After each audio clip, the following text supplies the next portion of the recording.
Good morning everyone. আজকে এখন বাজে 9:30।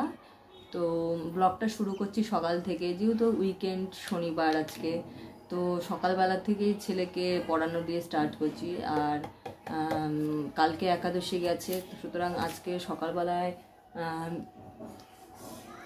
তোমার হচ্ছে খাওয়া দাওয়াটা করবো না, একেবারে চান টান করেই খাওয়াবো।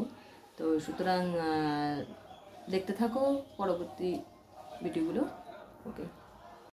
তো সকালবেলায় ঘুম থেকে উঠেই বাসি জামা কাপড় ছেড়েছি নিজে, আবার বড় ছেলেটাকেও এখন ছাড়াই বাসি জামা কাপড়।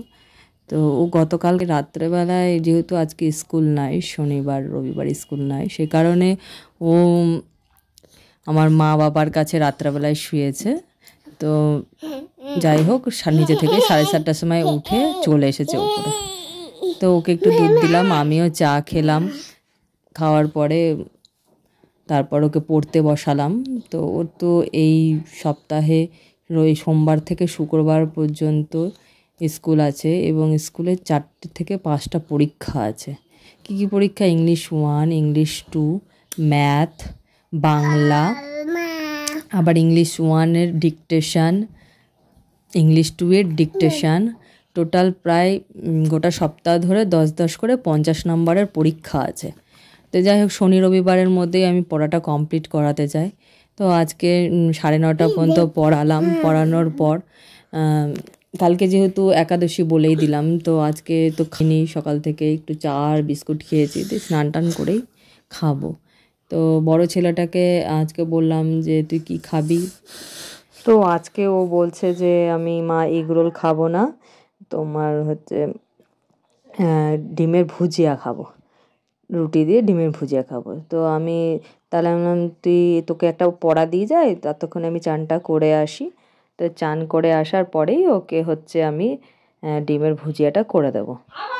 তো দেখো, চান করে চলে আসলাম। চান করে আসার পরে একটু চুলটা আঁচড়ে নিচ্ছি। চুল আঁচড়ে নেওয়ার পরে আমি যে যে প্রোডাক্টগুলো আমি ইউজ করি, প্রোডাক্টগুলো হচ্ছে তোমার নায়াসিনামাইড সিরাম। নায়াসিনামাইড সিরামটা তোমার 1 ড্রপ নিয়ে দিয়ে গোটা মুখে মেখে নিই। তো দেখো, দাঁড়াও, তোমাদের নায়াসিনামাইড সিরামটা দেখাচ্ছি। এই দেখো, এটা আমি গোটা মুখে মেখে নেব এখনই। মেখে নেওয়ার পরে তোমার নায়াসিনামাইডের পরেই তোমার হচ্ছে সানস্ক্রিন ক্রিমটা মেখে নেব। সানস্ক্রিন ক্রিমটা আবার একটু মুখে মাখলে না একটু তেল তেলে ভাব হয়, সেই কারণে সানস্ক্রিন ক্রিমের পরেই আবার ফেস পাউডারটা মেখে নেব। কারণ যেহেতু আমার একটু অয়েলি স্কিন, সুতরাং হচ্ছে অয়েলি স্কিনটা কেমন করে, তেল তেলে একটা ভাব লাগে, যে কারণে তোমার এই মেখে নিলাম। দেখো,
দেখো ডিমের ভুজিয়াটা করছি কিভাবে। কড়াইয়ের মধ্যে প্রথমে সাদা তেল নিয়ে নিয়েছি, তারপরে ডিমটাকে কড়াইয়ের মধ্যেই ভেঙে দিয়ে দিলাম। তারপরে তোমার দেখালাম ওই গোলমরিচ গুঁড়োটা দিয়ে দিয়েছি, আর হচ্ছে লবণ, ব্যাস এইটুকুনি, আর কিচ্ছু নয়। বাচ্চা ছেলে কাঁচা লঙ্কা, শুকনো লঙ্কা এগুলো তো আর খেতে পারে না, যে কারণে গোলমরিচ গুঁড়োটাই আমি প্রেফার করি, এবং ও খুব ভালো খায়। গোলমরিচটা না দিলে আবার খুব একটা ভালো স্বাদ আসে না। তো এইভাবেই তোমার একটু ভাজা ভাজা করে নিলাম, এটাই হয়ে গেল ডিমের ভুজিয়া, এবং ও খুব যত্ন সহকারেই খায়।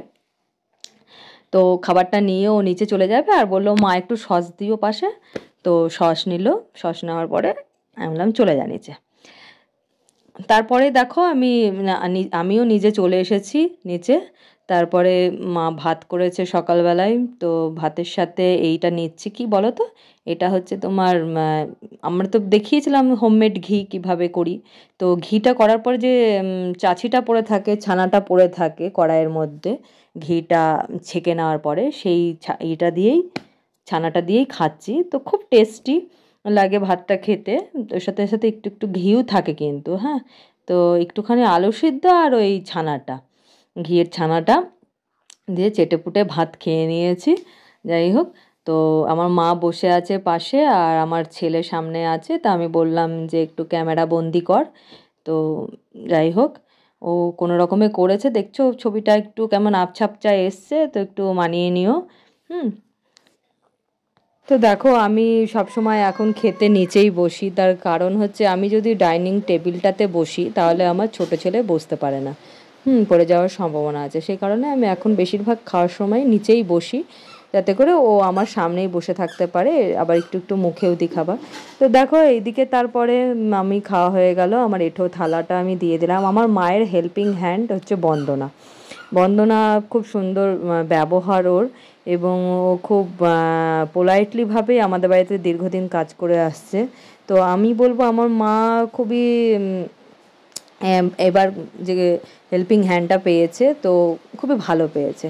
তো মা দেখো চান টান করেই হচ্ছে পুজো করতে চলে এসছে, গায়ে নামাবলি কিনেছে। এটা তোমার, আমরা রিসেন্ট পুরীতে বেড়াতে গেছিলাম, পুরীর ছবিগুলো তোমাদের সাথে আমি শেয়ার করবো, হ্যাঁ। তো পুরীতে বেড়াতে গিয়েছিলাম, তখন হচ্ছে কিনেছে নামাবলিটা। তারপর দেখো আমার ছেলে বন্দনাকে এত ভালোবাসে যে ও আসলেই, যেখানেই থাকুক, ঠিক আছে, ও ঠিক ঘরে থাকুক, রান্নাঘরে থাকুক, যেখানে থাকুক চলে আসবে, কারণ ও আসলেই ওর কোলে ঝাঁপিয়ে পড়ে। ও বন্দনাও খুব ভালোবাসে ওকে, সেই কারণেই ও বন্দনাকে ভালোবাসে। তো দেখো তারপরে আমরা দুপুরে খাওয়া দাওয়া হয়ে যাওয়ার পরে, আমার ছেলের যেহেতু আজকে শনিবার, তাই অ্যাবাকাসে গিয়েছে, অ্যাবাকাসে যাবে। তার দিদি আজকে সকাল 11টার সময় চলে এসেছে ওকে নিয়ে যাওয়ার জন্যে, যেহেতু বিকাল 4:30টার সময় অ্যাবাকাসে যায়। তো ও আজকে যেহেতু ওর স্কুল ছুটি, যে কারণে ও আজকে একটু সকাল সকালে এসছে, আর অন্যদিন স্কুল থেকে আসে 3:30টার সময় ঢোকে। তো চলে যাচ্ছে আমার বড় ছেলে আর দিদি। তো এখানেই ব্লগটা শেষ করছি, নেক্সট ব্লগে দেখা হবে, টাটা, বাই বাই।